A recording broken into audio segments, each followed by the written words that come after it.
Hello, my course creators. It's Gina Onativia, online course coach and consultant, and welcome back to the Course Creation Incubator podcast. I'm here to get you excited about your course creation. So excited, in fact, you can't wait to get in front of your computer right now, type up your notes after listening to this, and get your course done, out to market, welcome your first students through the door. I wanted to record a scripting piece today because I know the holiday is upon us. And I don't know about you, but I plan on doing some big scripting for my new courses over the holidays. Yes, I've got a few courses in the works, and I can't wait to share more details with you soon. Make sure you're connected with me on Instagram at Course Creation Boutique for some sneak peeks and info and all that jazz.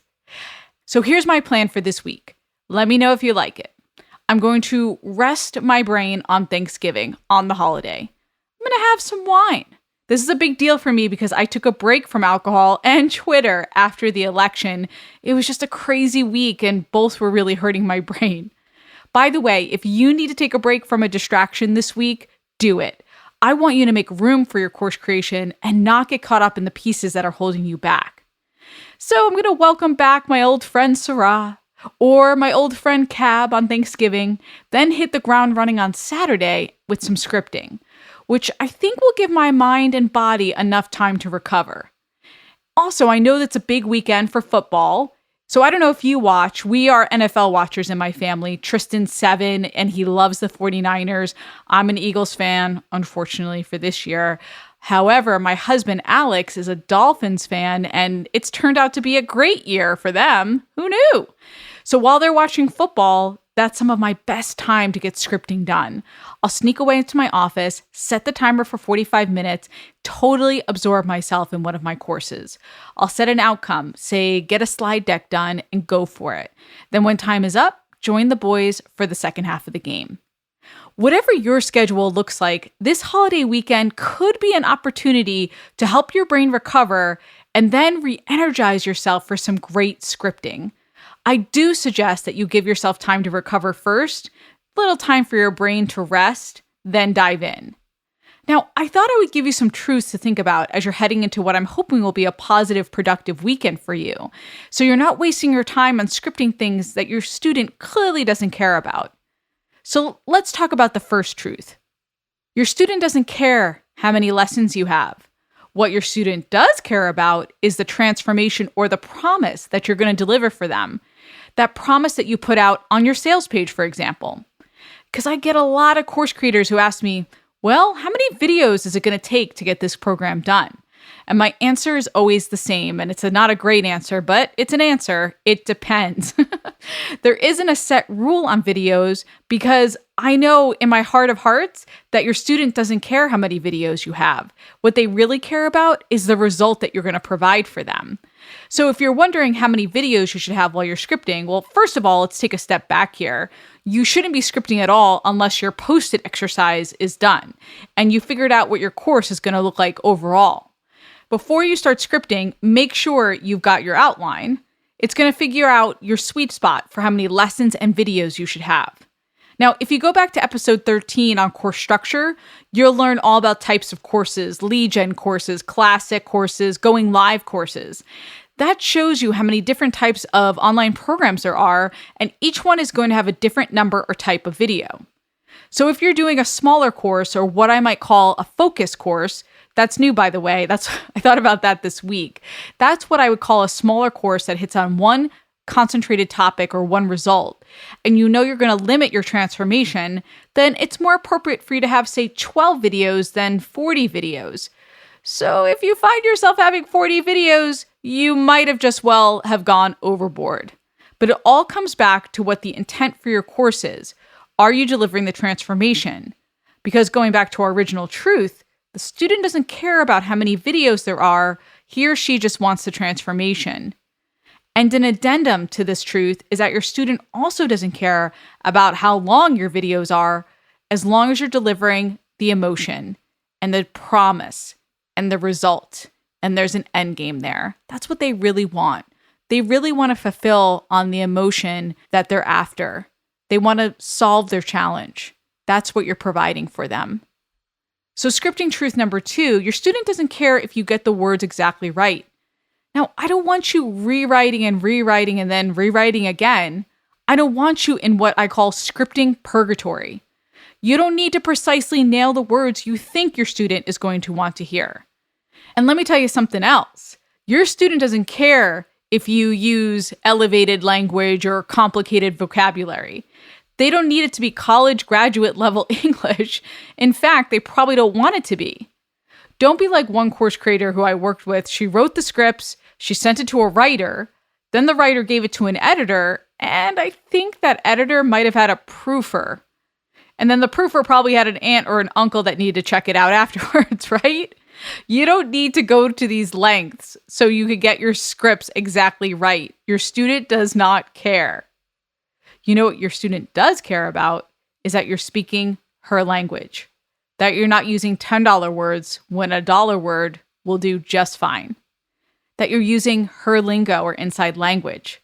There's nothing I love more than hearing one of my course creators mention a word or a phrase that I have no idea what they're talking about because it's insider, because it belongs to her or his or her group, and that's why I don't know it, because it's not meant for me.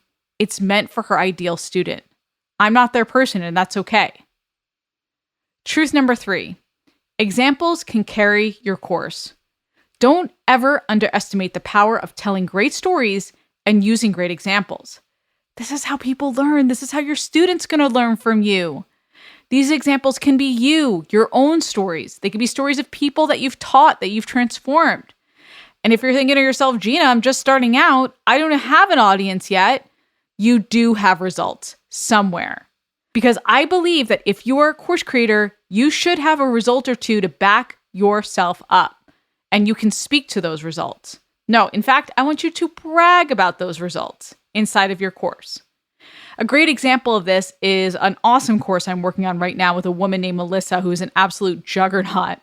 Her course is called Wild Well-Being, and it's about getting back to your true nature and unleashing the power inside of you so you leave nothing on the table. And Melissa, during the course of this program, is sharing her own stories and struggles with her weight and about her health and how she had to really look at her relationships and look at her soul, which she defines as her spirituality.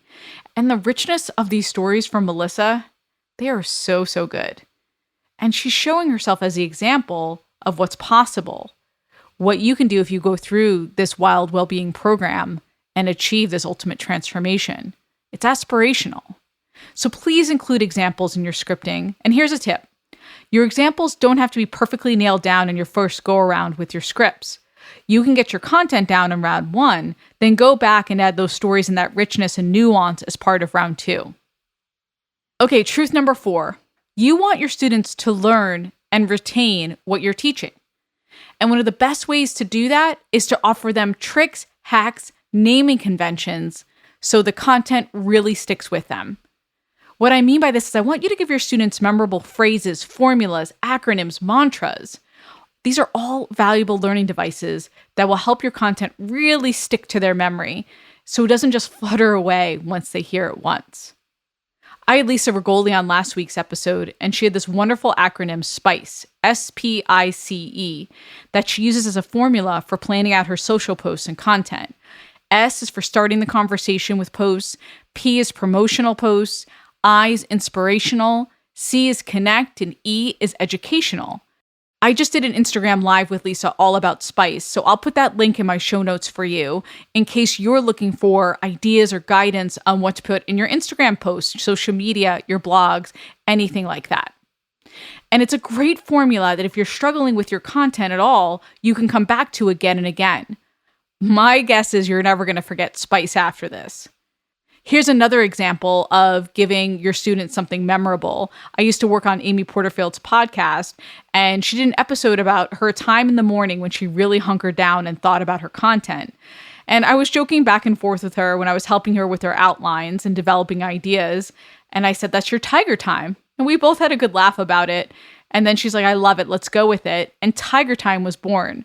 I think she recorded that podcast about a few years ago, and we still talk about her getting in that tiger time. So the point is, tiger time, that seemingly silly phrase, is so catchy yet random, it's worth remembering. And then you're thinking, how can I create my own tiger time? Because it's something that has stuck to you, has stuck to your ribs, has stuck to your brain. That's the kind of learning device content you want to include in your scripts and think about as you're writing. All right, we've come down to the end here for truth number 5. You don't script once, and that's it for life. Scripting is one of the iterative processes of course creation. You're going to script, record, put all those things together, and it's not going to be done. It's not going to be forever. That's the benefit of an online course.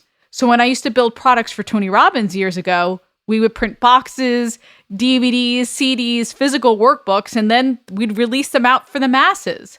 That was nerve-wracking because if there was a mistake, for example, in that workbook, you couldn't just make a quick change and it fixes it for everyone. You had to reprint that bad boy, right? And then send it back out to the masses. You don't have to do that with online courses. That's a huge advantage for us. So take advantage of that and make sure you understand that it's a process. You're going to be adding information. You're going to be revising. You're going to be changing things up. Yes, you're going to script for 1.0, your minimum viable product, and then you're going to build on it. I've talked to you about Paige Schulte and her Master Your Marketing with Paige, how she adds modules and bonuses with every launch. I just talked about Lisa Rigoli. She's revamped her course focus and did an offshoot of her first course for her second one, Binge-Worthy Content. And in last week's podcast, Lisa was talking about how she's constantly updating her course and how excited her students are every time she updates it. Because they recognize it's not that they bought the course once and it's this static thing, it's a statue. They know that the course is living and breathing, it's going to grow and change. Students love that. So I hope that you keep these truths in mind. My hope is that I simplified the scripting process for you a little bit, and I gave you some new perspective on the process so it doesn't feel quite overwhelming. I want it to be fun. It's a creative expression of you. That's what scripting should be about. It should also be E-cubed.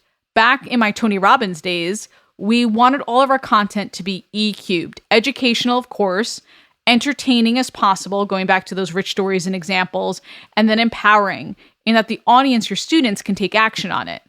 Think about those 3 E's as you're working on your own content. Or write your scripts and just get them done. Then as a final step in the process, see if you hit the E-cubed criteria. Have you educated them? I hope so. Have you entertained them? Did you add a bit of humor, some emotion? And finally, did you empower them with take action pieces? If you're scripting over the holiday, hit me up. I'll be getting the deep work done too. We can share stories. DM me at Course Creation Boutique on Instagram. And I just started a live Q&A series there. Think of it like a shorter interactive podcast where you get the opportunity to have all your course creation questions answered, including any questions you have about scripting. I look forward to talking to you guys next week. Please rate and review this episode and then subscribe so you don't miss one course creation tip. Until then, go create, be you and be brilliant, and get it done.